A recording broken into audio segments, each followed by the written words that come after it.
The squat is an exercise that seems deceptively easy, but it's more difficult than you think it is. So to do a squat, you have to make sure that you are using the correct form. You have to establish mind-body connection and make sure you're recruiting the right muscles.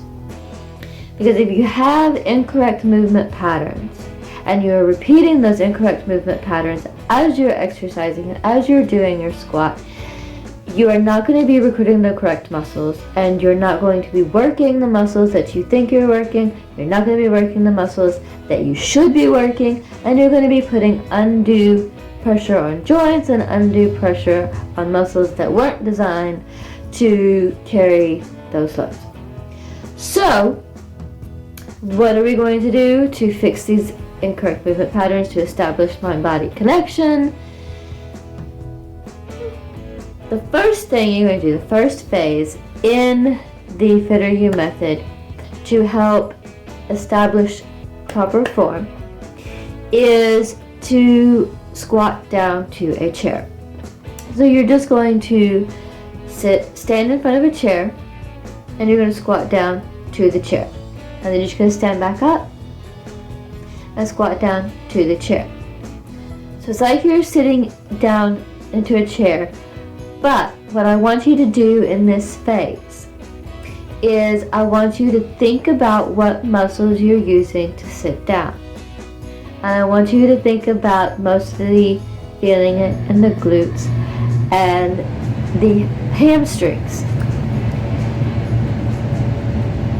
And you want, as you're doing this, you're going to be establishing that mind-body connection, and you're going to be building up the correct muscles. Sitting down in the chair, thinking about what you're feeling, and feeling it in the glutes and the hamstrings. The second phase is the ascending part of the squat. So the second phase, you're going to be getting up from the chair. But again, I want you to think about where you're feeling it. And think about feeling it again in the glutes and the hamstrings. Now, you're just going to start in the chair, and you're going to be focusing on that as you're standing up, and you're just going to sit back down. And again, stand back up, focusing on where you're feeling it. And as you're doing this, again, you are establishing that mind-body connection, and you're building up the correct muscles as you're focusing on which muscles you're using.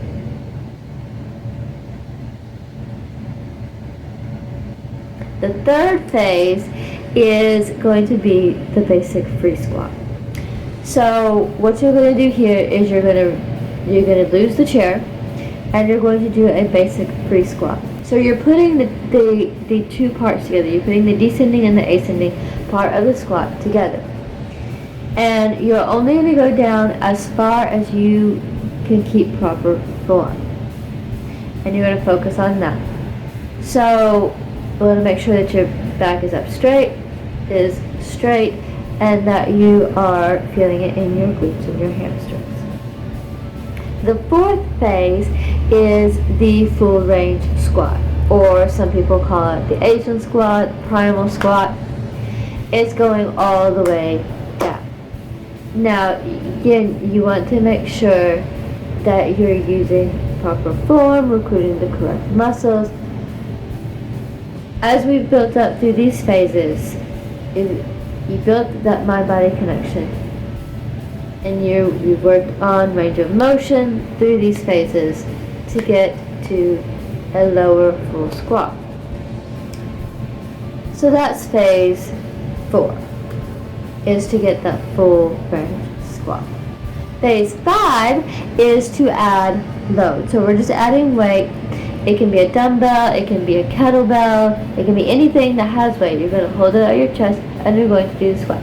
You're not necessarily going to go down all the way into the full range squat like in the previous phase, because you're adding the weight, and the weight adds the challenge. So in this phase, you're making the squat a little more difficult by adding weight. Thank you so much for watching. I hope you enjoyed this. I hope it meant something to you and that you got something out of it. If it did, please do give it a thumbs up and subscribe and ring that bell icon so you don't miss the next video with exercise breakdowns like this and workouts and Tai Chi flows that you can do at home with minimal equipment. And remember, train hard and stay inspired. And I'll see you next time.